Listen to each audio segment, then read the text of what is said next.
پھر اس نے شاگردوں سے بھی کہا کہ کسی دولتمند کا ایک مختار تھا، اس کی لوگوں نے اس سے شکایت کی کہ یہ تیرا مال اڑاتا ہے۔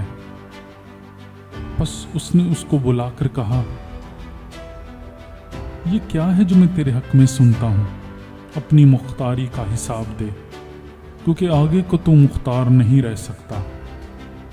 اس مختار نے اپنے جی میں کہا، کیا کروں، کیونکہ میرا مالک مجھ سے مختاری چھینے لیتا ہے۔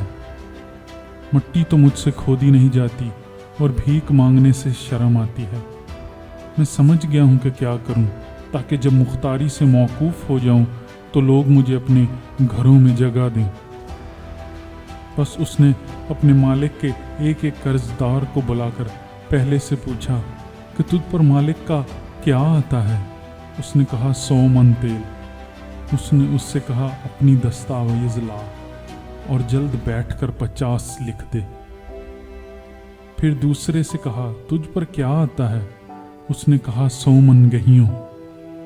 اس نے اس سے کہا اپنی دستاویز لے کر 80 لکھ دے۔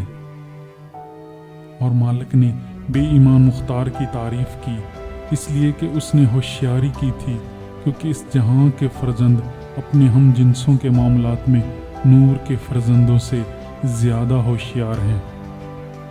اور میں تم سے کہتا ہوں کہ ناراستی کی دولت سے اپنے لیے دوست پیدا کرو، تاکہ جب وہ جاتی رہے تو یہ تم کو ہمیشہ کے مسکنوں میں جگہ دے۔ جو تھوڑے میں دیانتدار ہے وہ بہت میں بھی دیانتدار ہے، اور جو تھوڑے میں بد دیانت ہے وہ بہت میں بھی بد دیانت ہے۔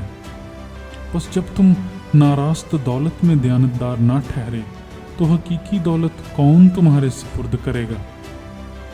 اور اگر تم بیگانہ مال میں دیانتدار نہ ٹھہرے تو جو تمہارا اپنا ہے اسے کون تمہیں دے گا؟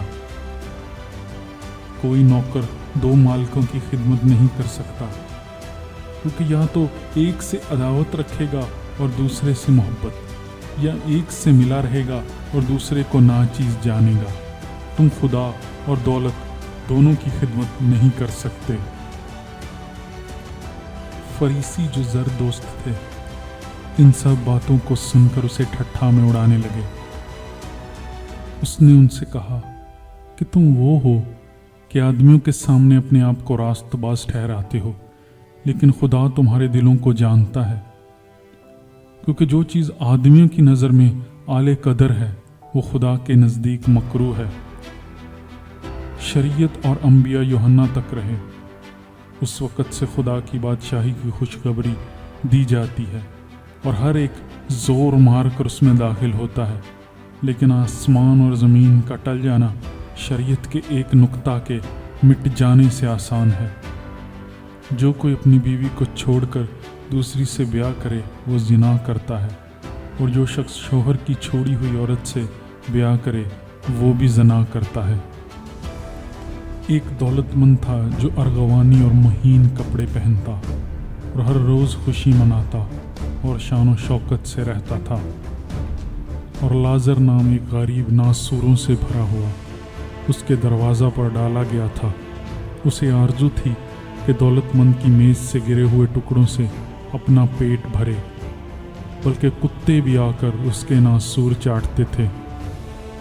اور ایسا ہوا کہ وہ غریب مر گیا، اور فرشتوں نے اسے لے جا کر ابراہیم کی گود میں پہنچا دیا، اور دولت مند بھی موا اور دفن ہوا۔ اس نے عالم ارواح کے درمیان عذاب میں مبتلا ہو کر اپنی آنکھیں اٹھائیں، اور ابراہیم کو دور سے دیکھا اور اس کی گود میں لازر کو، اور اس نے پکار کر کہا، اے باپ ابراہیم، مجھ پر رحم کر کے لازر کو بھیج کہ اپنی انگلی کا سرا پانی میں بھگو کر میری زبان تر کرے، کیونکہ میں اس آگ میں تڑپتا ہوں۔